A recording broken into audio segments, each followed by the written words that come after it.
Hello everyone, welcome to my channel. This is Saima Zakir Pial. আজকে আলোচনা করব Emily ডিকিনসনের poem the soul selects her own society নিয়ে। এই কবিতাটি লেখা হয় 1862 সালে এবং পাবলিশ করা হয় 1890 সালে। এখানে আমাদের কবি দেখা যাচ্ছে কি কথা বলেছেন আইসোলেশন এবং কিছু সিলেক্টিভ জিনিস নিয়ে। ব্যাপারটা কিরকম? কবি এই কবিতার মধ্যে বলেছেন কি তিনি একজন মানুষকে চুজ করেন এবং তাকে পছন্দ করার পর তাকে তার পছন্দের মানুষ হিসেবে বানিয়ে নেওয়ার পর পুরো ওয়ার্ল্ডের যত মানুষ রয়েছে সবার মুখের উপর দরজা লাগিয়ে দিয়েছে। জিনিসটা কেমন না? জিনিসটা হচ্ছে এরকম, যেমন আপনি একটা মানুষের সাথে রিলেশনশিপে গেলেন, এরপরে কি করলেন, আর কারো দিকে মুখ ফিরিয়ে নিলেন না। হোক সে রাজা কিংবা অনেক বড় উঁচু জাতের কোনো মানুষ হোক, যেই হোক না কেন, টোটালি আর কারোর প্রতি আপনি অ্যাট্রাক্টেড না, আপনি কাউকে আর চান না, নিজের পছন্দের মানুষটা পেয়ে গিয়েছেন, এখন আপনি তাকে নিয়ে প্রাইভেট লাইফ লিড করতে চান।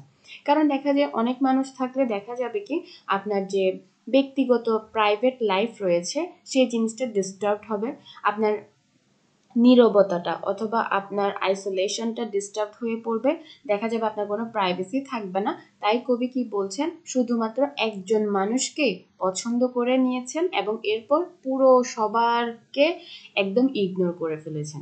এটাই হচ্ছে কবিতার মেইন জিনিস। ঠিক আছে, তাহলে আসেন কবিতায় যাই। খুব ছোট একটা কবিতা, সিম্পল।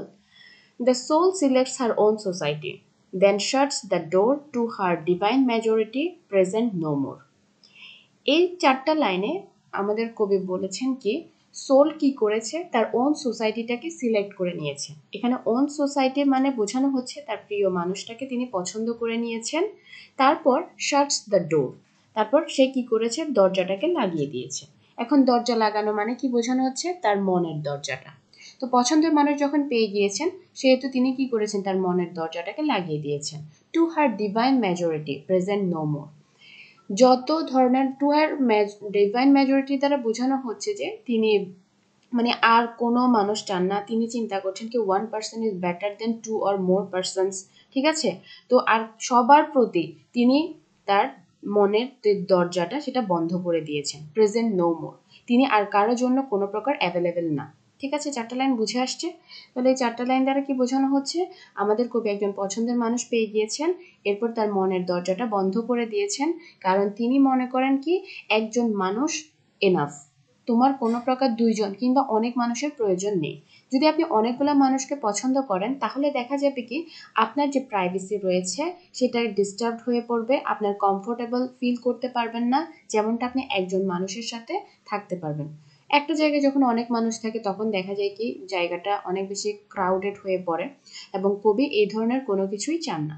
তিনি চান কি শুধু একজন মানুষ থাকবে এবং তাকে নিয়ে সে ব্যস্ত থাকবে, তাকে নিয়ে তিনি আইসোলেটেড হয়ে পড়বেন, পুরো দুনিয়াটাকে কি তিনি একদম ইগনোর করে ফেলবেন, এরকম একটা অবস্থা। Unmoved, she notes the chariots pausing at her low gate. Unmoved, the emperor be kneeling upon her mat.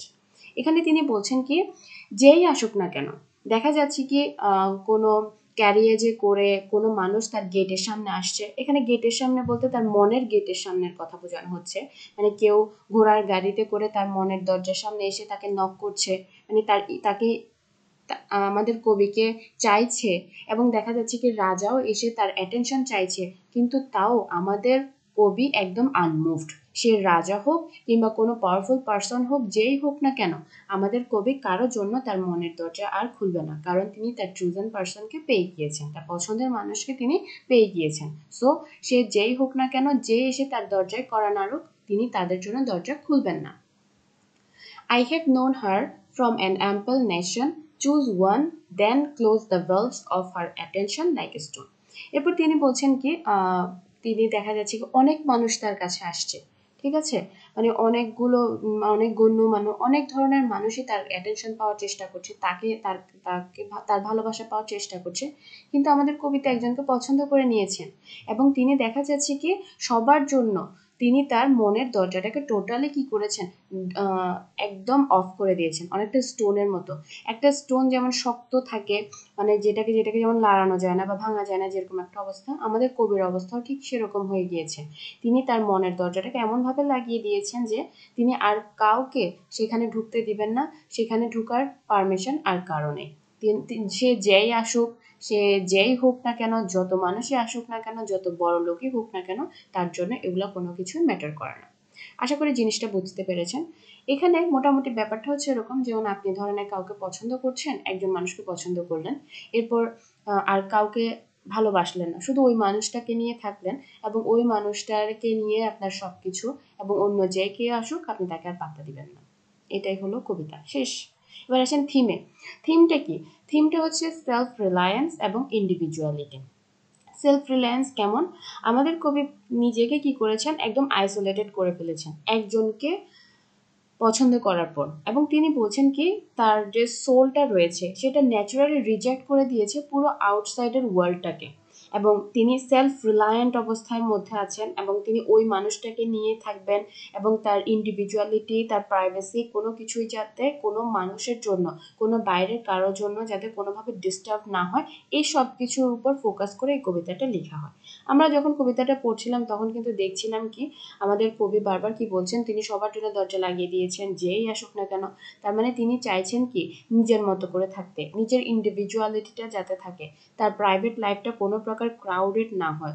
মানুষের ভিড়ের মধ্যে দেখা যায় মানুষের প্রাইভেসি থাকে না, যার কারণে তিনি তার ইন্ডিভিজুয়ালিটিটা ধরে রাখার জন্য প্রত্যেকটা মানুষের মুখের উপর তার মনের দরজাটা বন্ধ করে দিয়েছে। আশা করি কবিতাটা বুঝতে পেরেছেন। ধন্যবাদ সবাইকে।